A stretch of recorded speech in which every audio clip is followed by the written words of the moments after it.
cette recherche, personnellement, m'a fait réfléchir beaucoup à cette question-là et renforcer une idée que les inégalités, c'est pas juste entre les très riches et les très pauvres. Et c'est que souvent, dans le discours politique, dans le discours médiatique, dans les conceptions même politiques, on travaille en catégories bien cloisonnées. Même, par exemple, pour la pauvreté, c'est la même chose aussi. On dit, il y a les pauvres, et puis il y a les, je sais pas, il y a les autres, et puis il y a la classe moyenne, et puis il y a les très riches.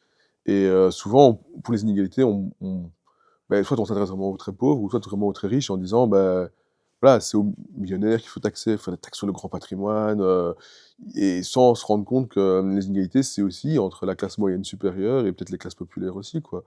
Et donc c'est plus large que, et c'est vrai que si on veut, réduire les inégalités, je pense qu'il faut agir, sur l'ensemble, d'une distribution qui est continue, c'est la même chose avec je sais pas, le financement de l'État, la sécurité sociale, on peut pas, tout financer juste en se disant: «On va juste taxer les 1 les plus riches et on va, financer les pensions, les salaires des profs avec ça». Je pense qu'il faut continuer aussi à à taxer les classes moyennes supérieures, quoi. Ça, c'est des C'est ça. éléments, c'est des discours qui, politiquement, on n'entend personne, quoi. Enfin, Ouais. on me dit pas, ce qu'il faut taxer, c'est les médecins et les profs d'univ ou les petits chefs d'entreprise. C'est des trucs qu'on en personne ne dit ça, quoi. Mmh. Alors que si, je pense que si on veut, heu voilà, si on veut avoir une politique qui est plus redistributive, ce profil-là est aussi un profil aisé.